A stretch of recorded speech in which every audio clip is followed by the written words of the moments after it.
Hey everybody, welcome back to another episode of the U School Podcast. I am Scott Schimmel, and I can still remember, it's been a long time now, but I can remember when I was asked that question, the question.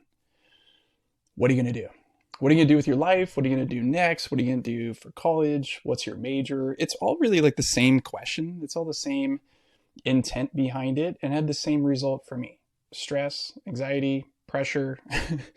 And it's still true for kids today. I watched somebody ask a doctor, actually, a pediatrician, ask one of my kids, so what are you thinking about doing after high school? And I can literally hear the factory of adrenaline, stress, cortisol just being pumped into this little kid's brain and body. And for me, when I was that age, I just decided to skip all of that and just head them off at the pass.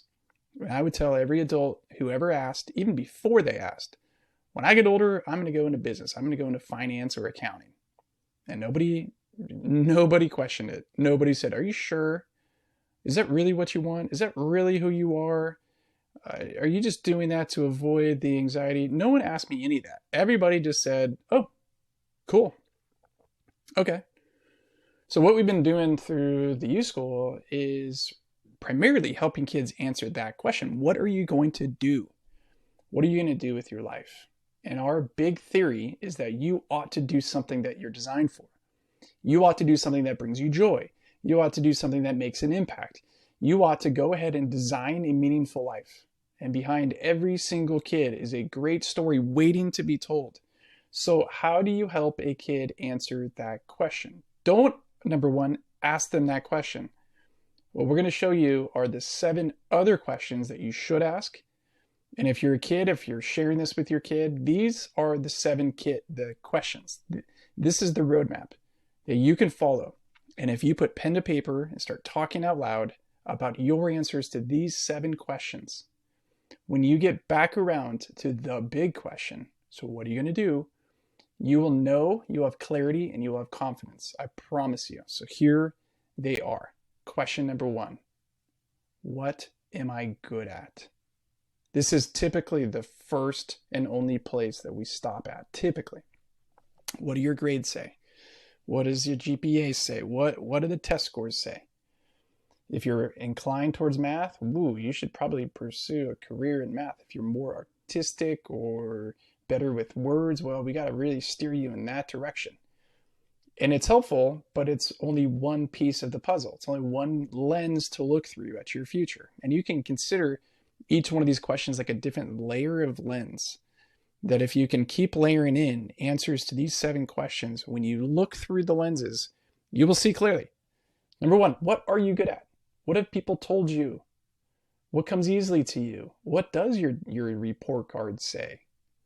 What are you good at when you're with a group of friends? Not just inside school, but what are you good at when it comes to building something or solving problems?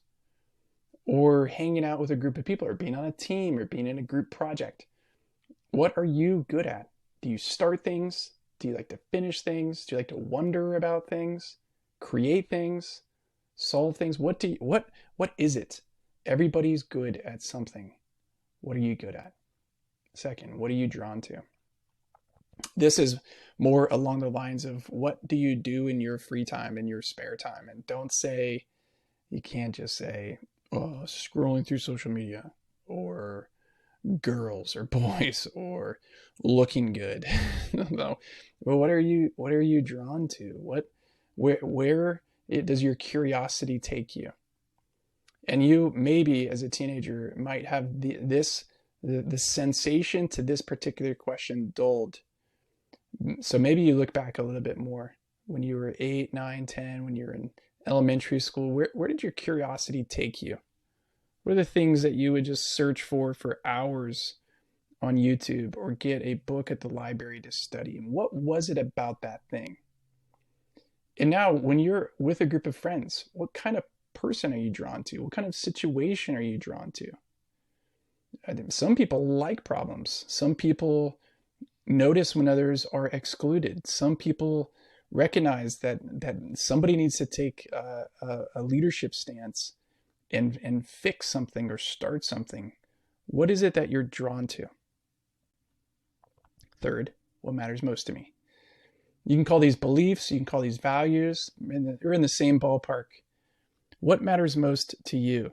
And there's a separation here from two particular stakeholders in your life. Number one, your family, and number two, your friends.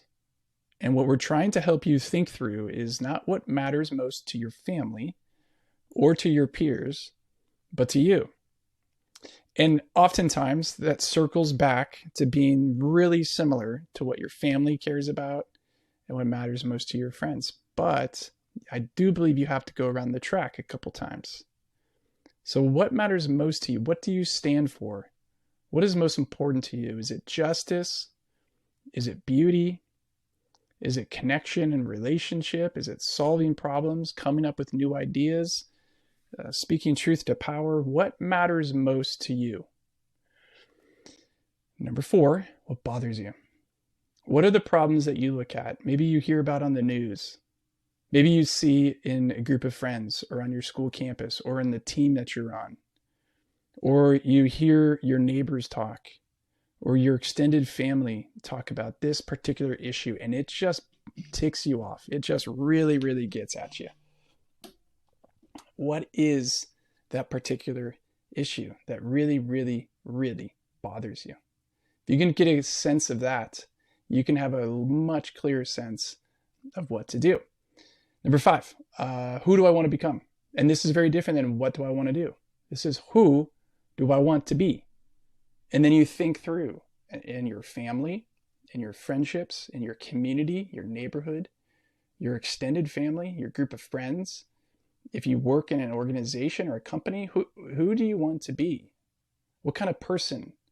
What kind of, when you're a parent, what kind of parent do you want to be? What kind of volunteer do you want to be? How do you want to be known when people talk about you or think about you? This can embody, and as you're figuring that out, as you're putting some thoughts out into the world, and you're looking for people that you resonate with and resonate with you, and you look up to, and you appreciate them, and you respect them, you're drawn to them. Pay attention to that, because that says something about you. Sixth question, there's only two more. What do you want? What do you want out of your life? What kind of lifestyle do you want? What kind of family do you want?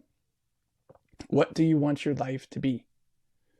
What do you want in 5 years, in 10 years? What do you want to say when you're retired and when you're old? It's desires, it's dreams, imagination. And then finally, what do you need? What do you need? And this comes down to resources and bare minimums in some ways. What do you need to live on?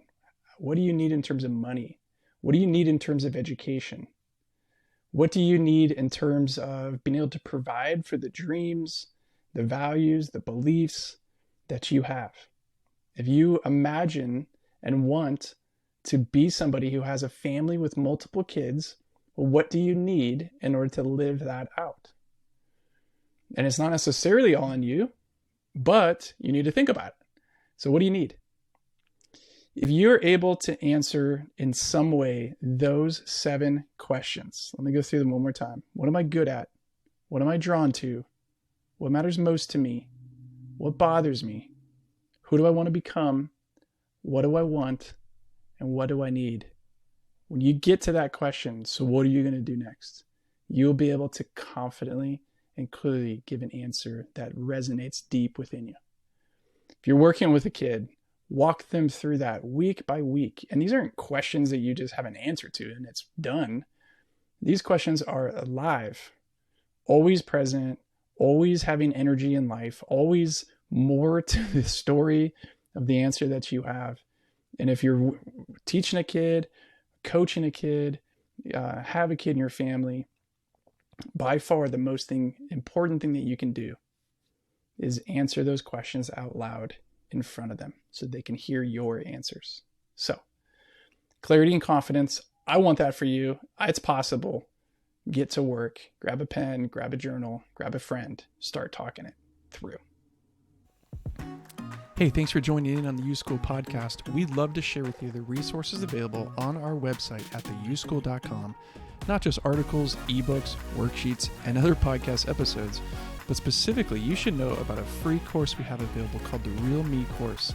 It's digital, it's interactive, and it'll guide you to get clear about who you are and the great story you could tell with your life. So go register for a free account and get started on the Real Me course today at theuschool.com. That's theuschool.com.